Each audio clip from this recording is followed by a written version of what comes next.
Hello, my name is Madeline Shea, and this is my Module 1 for Data Analysis and Assessment.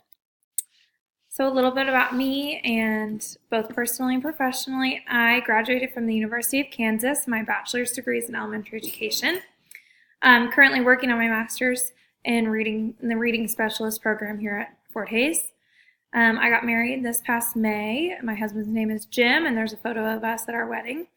And we also adopted a dog named Sadie back in March. So we've had her, she just turned a year last month, and she keeps us very busy. I am a third-year teacher, and this is my first year in a new grade. I'm teaching first grade this year, but previously I've taught fourth grade for 2 years. I got hired at the same school that I student taught at, which was awesome. I'm very lucky to be there. It's Krista McAuliffe Elementary in Lenexa, Kansas. So I live in the Overland Park area and teach only about 15 minutes from home, which is great. So the critical reflection for both my district and school level, the way we data track and analyze. So something that's new within the past couple years is we do data-driven PLC groupings weekly with our grade level teams, as well as incorporating reading specialist and our resource teacher as often as possible. We also have an instructional coach that attends weekly and our principal as well. So they're able to give us a little bit of insight on how we can better analyze our data and some ideas on what to do with it once we gather, which has been very beneficial. We have about 20 minutes together a week, and I'm hoping that that kind of proves to go on and be more like 30 or 40 every week, because it's proven to be very beneficial for our instruction. We collect using Dibbles, which just renamed to Acadience. In first grade, we do not take the MAP assessment or the Kansas State assessments, but as a school and a district, they do in 2 through 6 in most schools. We also, our reading curriculum is the Wonders reading curriculum, and we track the weekly assessment scores for those. And then, etc. We use Engage New York or Eureka Math for our math and use those assessments to help. And really, like in first grade, we mostly look at our Dibbles data. We take sight word data. And then our Wonders Weekly Assessment data to help determine intervention groups for both reading and for math. All that data is imported into our grading system, which is called Skyward. That way parents and educators, like myself and my building principal, we can all access that. Also, Acadience has their own import system where we keep track of all the Dibbles data, and it provides graphs for us as well. That's our main system of data tracking, and that's something that I think as a school we need to work on to get a more usable template for the entire staff.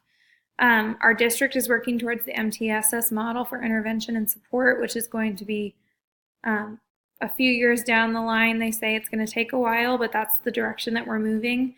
And then I was also going to say that our SIP process as a district and even as a school needs to become a little more streamlined. I would say that based on the school psychologist and maybe the behavior teacher that's at each school kind of does it a little bit differently, as well as the principal. And I think that it could be more beneficial if it was more streamlined across the district so that both teachers and parents and specialists also would know what data we need to bring, what data we are looking at to collect, et cetera, for us to get the most out of it and for the child to get the best instruction they possibly can. My personal critique of my own data analysis and how comfortable I am with using data to inform my instruction, I think that I'm becoming more confident with my more experience and with the more PLC time that we're getting. I'm learning from my peers and also my building principal and instructional coach, since they have a lot of knowledge to share. I would like to be able to use more in-class data to help my decision making, and I would say that my strength is more using my anecdotal notes on behavior and just what I'm noticing throughout the day. But where I could do better is using, the math test scores and our Wonders Weekly Assessment scores to really make more fluid groupings of my kids in their workshop times or intervention times.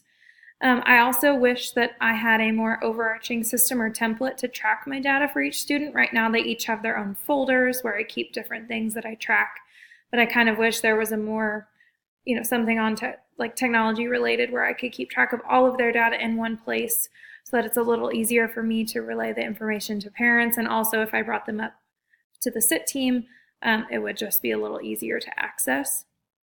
I also think that, especially with it being my first year in a new grade, I need to keep consistent throughout the year with what I track with how I track data and what I'm tracking.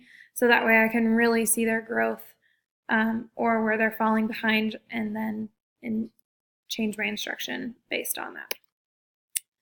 So my proposed plan is to create or find a template to record data for each individual student. I am first going to start by asking some of those specialists and resource teachers who have to track data all the time for different things. But if I can't find one that works for me, I think I will base it off of something I can find and make my own. I'd also like to use more student data collected in class to create more fluid intervention groupings, as I previously stated. I'd like to set aside even more PLC time to collaborate with some of those specialists that we don't get to talk to as often as I would like, especially our resource teacher and reading specialists. We don't have a common plan with them, so it's hard for them to make our PLC time every week. So trying to set aside more time for that will be better for me in order to learn more about my data, but also to say, okay, now I have this data, how can I better my instruction? And then last, to just continue to attend those professional development opportunities as they arise that relate to data collection and analysis. Our district is pretty good about offering different activities and choices on district-wide professional development days. So I just need to be sure that I'm choosing the ones that relate to this in order to improve further. So thank you very much for listening, and I'm really excited to be in this class and get to know you all a little bit better. Thanks.